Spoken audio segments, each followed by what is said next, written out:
Assalamualaikum warahmatullahi wabarakatuh. Perkenalkan, nama saya Anissa Monida Zarani dari kelompok 1 Apresiasi Drama. Di sini saya dan kelompok saya akan menjelaskan tentang sejarah drama. Sebelumnya, perkenalkan nama anggota kelompok 1. Yang pertama, Anissa Monida Zarani. Yang kedua, Fitria Indah Yanuari. Yang ketiga, Rahma Rizkina Martotilah. Yang keempat, Aryadi Yuristiawan. Yang pertama, mengenai hakikat drama akan dijelaskan oleh saya sendiri, Anissa Monida Zarani. Hakikat drama. Drama adalah salah satu genre sastra berupa dialog atau teks yang kemudian dapat dipertunjukkan dalam sebuah lakon. Dalam drama dipertunjukkan tingkah laku dan watak manusia serta konflik dalam kehidupannya. Drama adalah komposisi syair atau prosa yang diharapkan dapat menggambarkan kehidupan dan watak melalui tingkah laku atau dialek yang dipentaskan. Drama merupakan karya sastra yang mengungkapkan cerita melalui dialog-dialog para tokohnya. Di dalam drama dikenal dua pengertian, yaitu drama dalam bentuk naskah dan drama yang dipentaskan. Dalam masyarakat, drama mempunyai dua arti, yaitu drama dalam arti luas dan drama dalam arti sempit. Dalam arti luas, drama adalah semua bentuk tontonan yang mengandung cerita yang dipertunjukkan di depan banyak orang.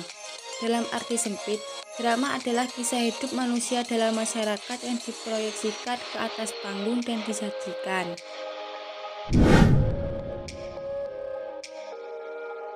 Karakteristik drama.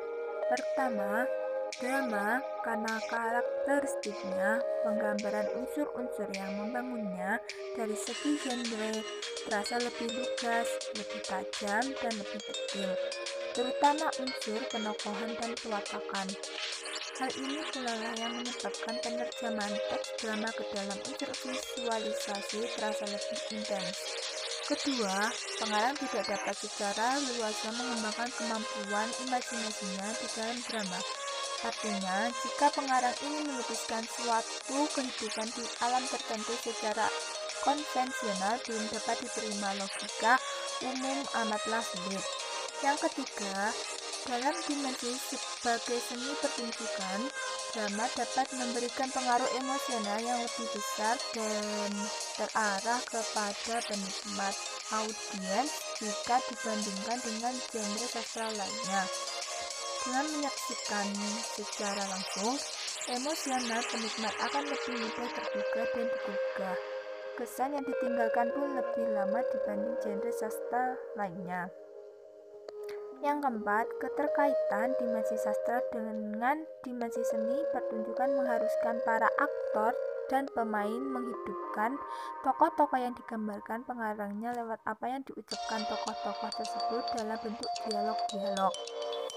Yang kelima, unsur panggung memang membatasi pengarang drama dalam menuangkan imajinasinya.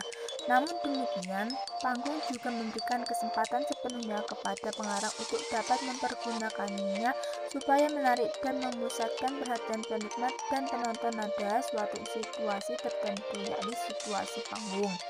Yang keenam, bentuk yang khusus dari drama adalah keseluruhan peristiwa yang disampaikan melalui dialog. Yang ketujuh, konflik kemanusiaan syarat mutlak. Bentuk dialoglah yang menuntut adanya konflik tersebut di dalam drama. Yang kedelapan, meskipun drama tidak dapat dianggap sebagai genre sastra murni sebagaimana genre fiksi dan puisi, tetapi drama merupakan suatu karya sastra yang berkarakteristik tersendiri. Yang terakhir, sutradara, aktor dan pendukung pementasan harus arif menafsirkan dan berusaha setuntas mungkin untuk memvisualisasikan tuntutan teks drama.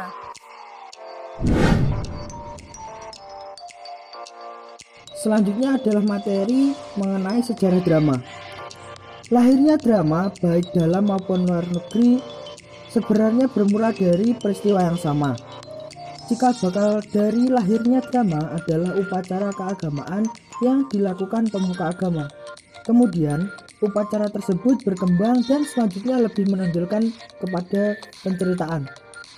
Sekelompok manusia mendandani kambing dengan berbagai perhiasan dan diarak mengelilingi jalan raya yang diiringi oleh berbagai alat musik, serta terdapat pencerita yang mengisahkan suatu peristiwa.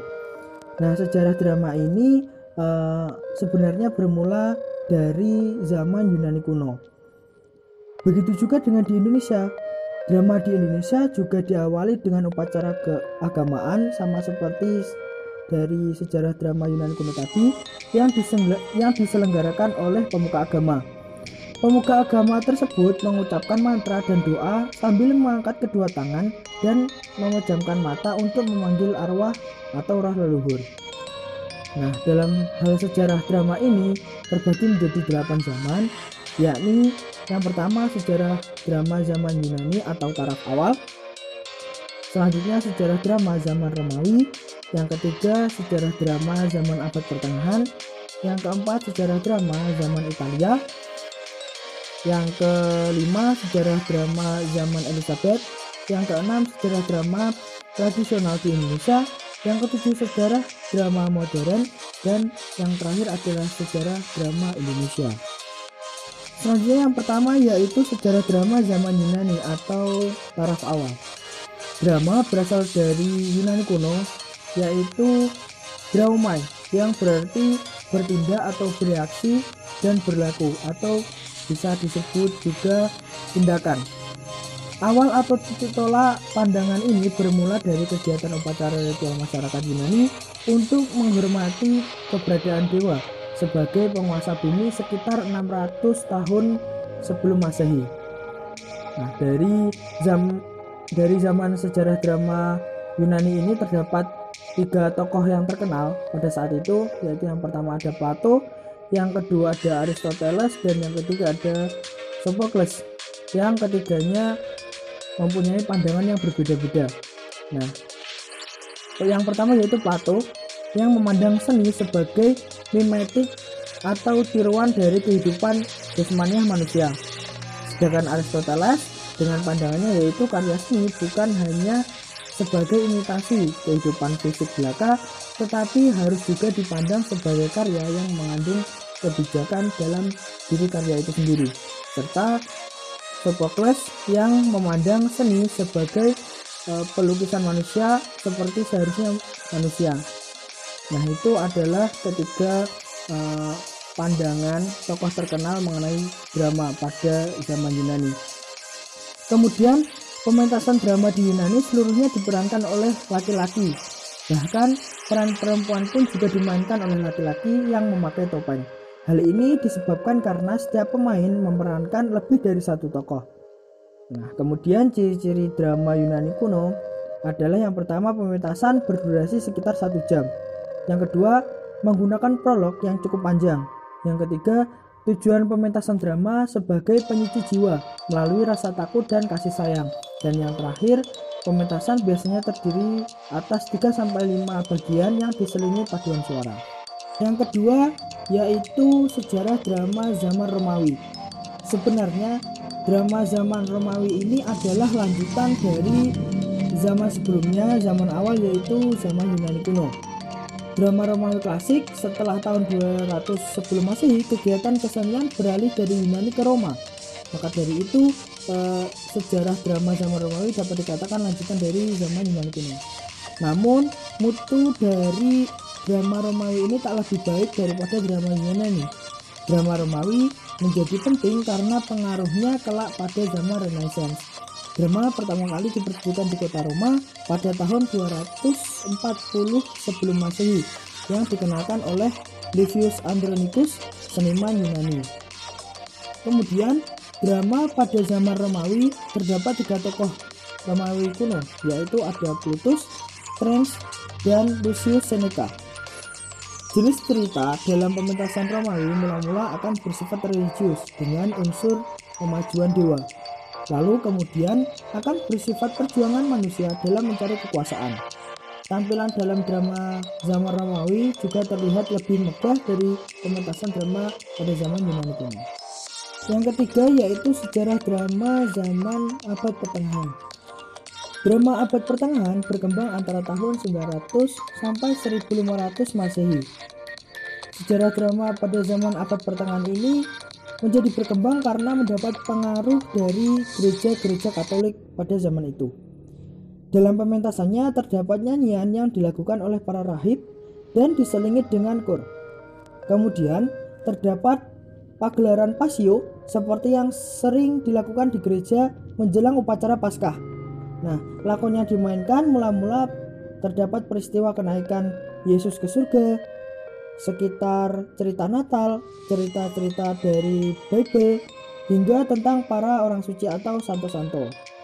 Nah, ciri-ciri drama abad pertengahan antara lain yang pertama yaitu pentas kereta.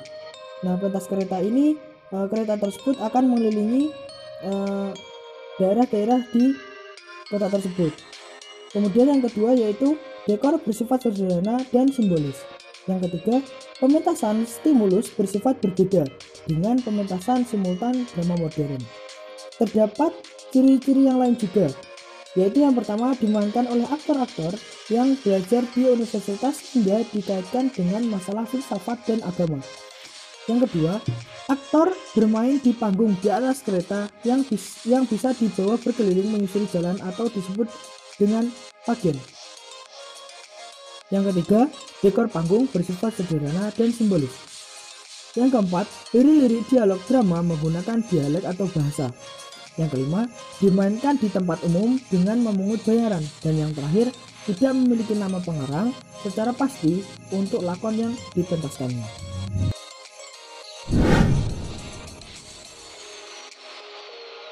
Sejarah drama zaman Italia. Pada zaman Italia, seni drama lebih bersifat imajinatif dan eksploratif.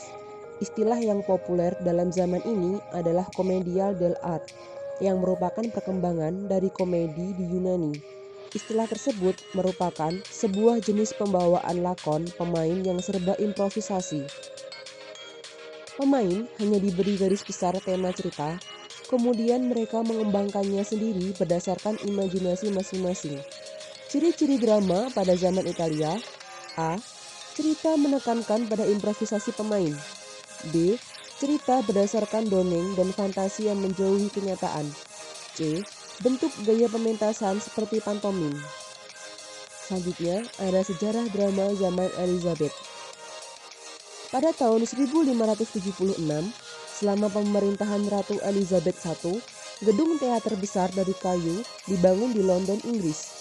Gedung ini dibangun seperti lingkaran sehingga penonton bisa duduk di hampir seluruh sisi panggung.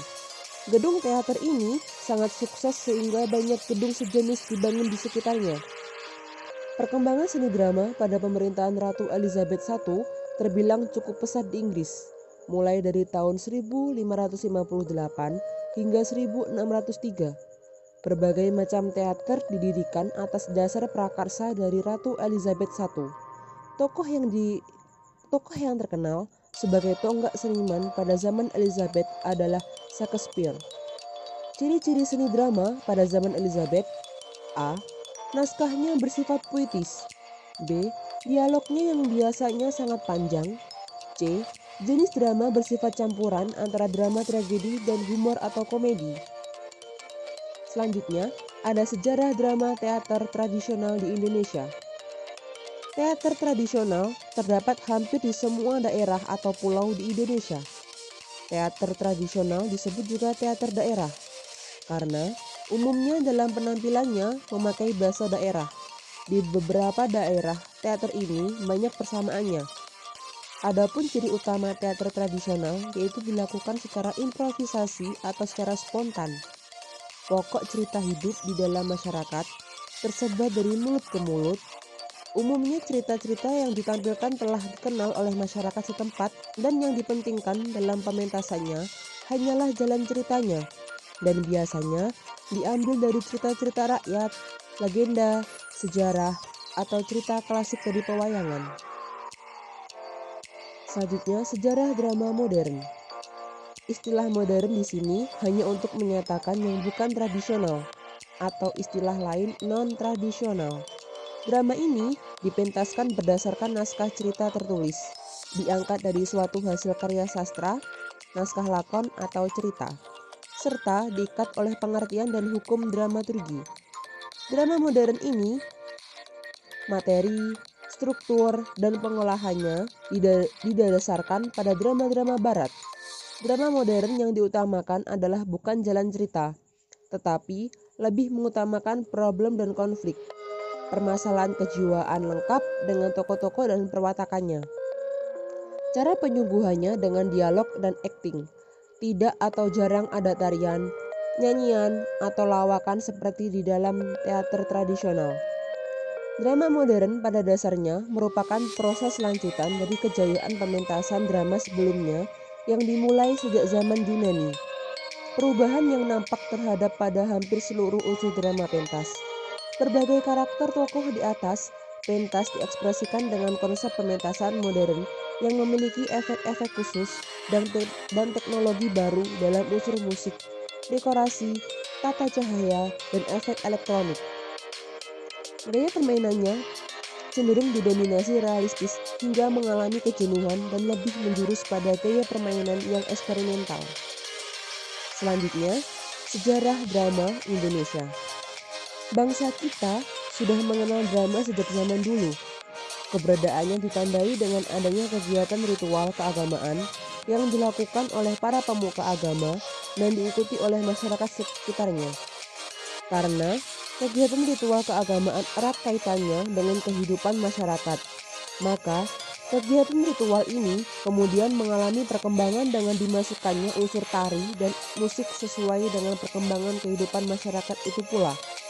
Dibanding dengan upacara-upacara ritual keagamaan di barat, upacara-upacara ritual di Indonesia sifatnya lebih puitis karena dilakukan dengan cara mengucapkan mantra-mantra. Pada perkembangan berikutnya, berdasarkan cara-cara melakukan upacara keagamaan itu, lahirlah tontonan drama yang kemudian berkembang sesuai dengan selera masyarakat dan perkembangan zaman. Berdasarkan kurun waktunya, perkembangan drama di Indonesia dikelompokkan jadi drama atau teater tradisional,